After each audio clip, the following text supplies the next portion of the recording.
Salut les potos, bienvenue dans cette pause café délocalisée. Comme vous le voyez autour de moi, on se retrouve chez Casques pour fêter cette année les 20 ans de la marque italienne qui a connu évidemment de nombreux succès à travers les victoires d'Ineos et auparavant le Team Sky, partenaire historique d'ailleurs de cette équipe britannique puisque cela fait 15 ans également cette année, à travers les victoires d'Egan Bernal, de Chris Froome ou de Geraint Thomas. Vous remarquez évidemment toutes les couleurs autour de moi, y compris des titres mondiaux, même celui de Pauline Ferrand-Prévot, comme vous pouvez le voir ici, Tom Pidcock ou encore évidemment Top Gun et son casque de contre-la-montre, que l'on retrouvera également aux Jeux Olympiques cet été. Bref, autant de matériel dont on va essayer de découvrir comment il est fait dans le nord de l'Italie.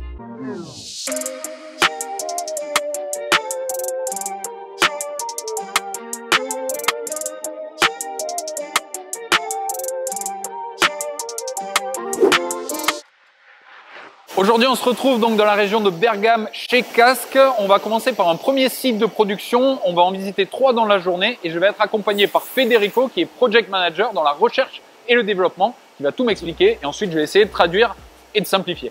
Allez, c'est parti!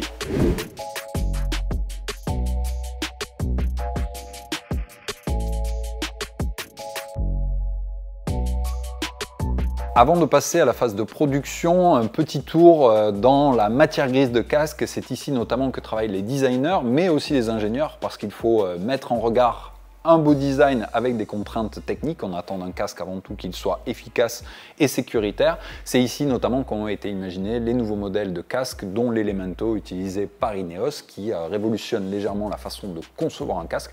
Et c'est d'ailleurs ce qu'on va aller voir dans la prochaine étape.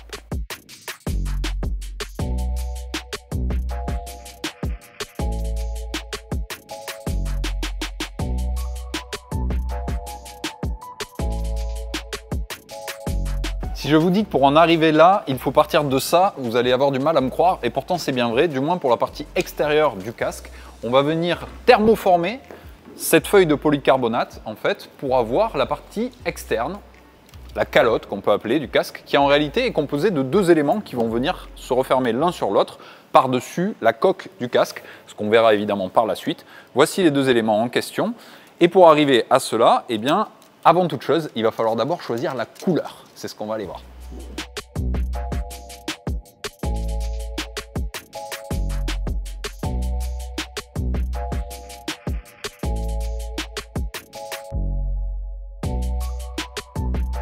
Derrière moi se trouve l'atelier de sérigraphie où tout simplement on va passer de ça à ça, c'est-à-dire une feuille blanche entre guillemets à la coloration de votre casque, même si ici vous l'avez compris, on partira sur l'élégance 100% blanche. Et pour ce faire, on va utiliser un process assez simple. En fait, on utilise des filtres à couleur ou un pochoir pour imager la chose davantage. Une fois en tout cas l'étape de coloration et la bonne couleur choisie et mise dans la machine, tout ça va passer le long d'un long four qui va permettre de coller la matière avant évidemment d'être thermoformé, qui est l'étape suivante pour arriver à la calotte finale. Pour arriver donc à cette forme définitive de calotte, en partant de notre feuille toute plate, il va falloir passer par cette étape de thermoformage où nos moules en aluminium brut sont utilisés pour forcément donner la forme définitive. C'est assez graphique à regarder puisque eh bien, tout ça prend forme comme soufflé de l'intérieur et on se retrouve donc avec notre calotte presque définitive. Il va falloir ensuite que eh bien, l'opérateur prédécoupe les contours de celle-ci et puis nous avons une machine qui va venir compléter le travail en venant ajourer toutes les parties qui correspondront ensuite aux aérations du casque pour former donc la calotte en 2 parties. Évidemment, on ne se retrouve qu'avec un squelette extérieur qui n'a rien de solide en apparence. Il va falloir pour cela créer la structure interne du casque qui va venir protéger nos petites têtes. Et pour ce faire, eh bien, c'est la seule partie qu'on ne va pas pouvoir filmer parce que c'est le secret de fabrication de casque. Mais je peux néanmoins vous l'expliquer. On va forcément retrouver la matière polyester qui se retrouve dans tous les casques, même si sur les nouveaux modèles Elemento, vous le savez maintenant, c'est hybride avec également de l'impression en 3D, on le verra dans la partie assemblage un peu plus loin. En tout cas, comment le procédé se passe? Eh bien, on prend notre calotte préformée, on va venir presser dans 2 moules eh bien, la partie basse et la partie haute, et à l'intérieur, eh bien, nous allons avoir des petites billes de polystyrène qui vont venir être moulées tout simplement, elles vont être envoyées sous vapeur, donc sous pression et à la fois chaleur, et vont venir se coller en réalité à la calotte extérieure pour assembler l'ensemble comme un monobloc extrêmement solide, extrêmement rigide, qui va venir nous protéger. Et on arrive ainsi à ce casque quasiment terminé. Il va falloir ensuite, dans la partie assemblage, venir y insérer la lanière manquante. C'est ce qu'on va voir dans la prochaine étape.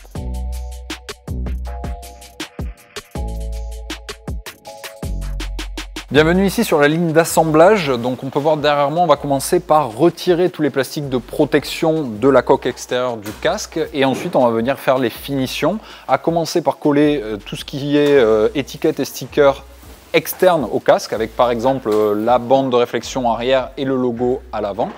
Et puis à l'étape suivante, on va venir apposer les mousses internes et également le multipode ultra important sur l'Elemento puisque c'est l'innovation de ce casque qui en fait correspond à cette structure-là en nid d'abeille qui est totalement imprimée en 3 dimensions et qui permet d'augmenter notamment les aérations internes du casque et également de gagner de l'espace tout en ajoutant de la sécurité. Vous pouvez pour ça revoir ma vidéo dédiée au lancement de ce casque si particulier. C'est une technologie d'ailleurs qui va progressivement être utilisée sur tous les modèles de la marque.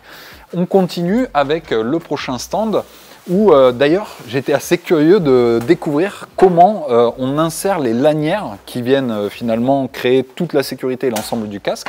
Il suffit d'un simple tournevis. Eh bien, elles sont aussi faciles à insérer que difficiles à retirer, c'est la bonne nouvelle puisqu'elles sont faites pour entrer facilement mais pour être impossible à retirer. Voilà à quoi ça ressemble avant d'être inséré avec le serrage à l'arrière et les 4 points d'ancrage donc qui sont disposés aux extrémités. Voilà.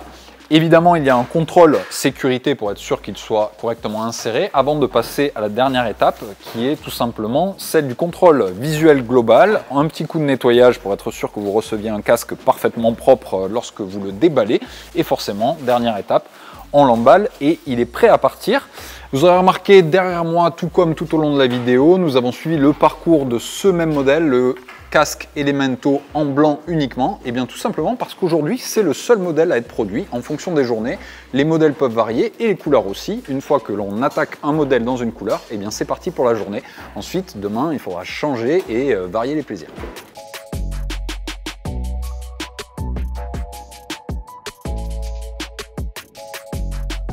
Même si ce n'est pas le thème de cette chaîne, sachez que Casque ne fait pas que des casques de cyclisme. On peut retrouver par exemple ces magnifiques bombes d'équitation. Ils font également des casques de sécurité pour les chantiers et bien d'autres choses. En tout cas, j'ai remarqué que niveau originalité, du côté de l'équitation, on est pas mal. Il y a peut-être des inspirations à retrouver. Vous connaissez mon goût penché pour les designs un peu osés. Par exemple, ce côté léopard qui peut être vraiment pas mal.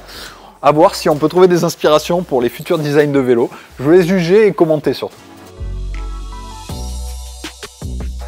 Voilà les potos, de retour au point de départ avec ce magnifique Elemento, 100% produit en Italie. Souvenez-vous, un casque, il faut qu'il soit beau, aéro, ce que vous voulez, mais avant tout, il faut qu'il soit sécure. C'est pourquoi il passe, en tout cas ici, de nombreux tests de vérification, contrôlés avant de l'acheter, d'où il provient, notamment au niveau de la taille, c'est important. Et lors de vos réglages, n'oubliez pas quelques conseils simples, mais les lanières en dessous, c'est pas plus d'une main qui peut passer sous la jugulaire, et autour des oreilles, bien régler également les dimensions de votre casque. Dites-moi en commentaire ce que vous avez pensé de cette visite. On se retrouve très bientôt pour plus de contenu tech sur la chaîne et n'oubliez pas, likez, partagez et abonnez-vous. À plus!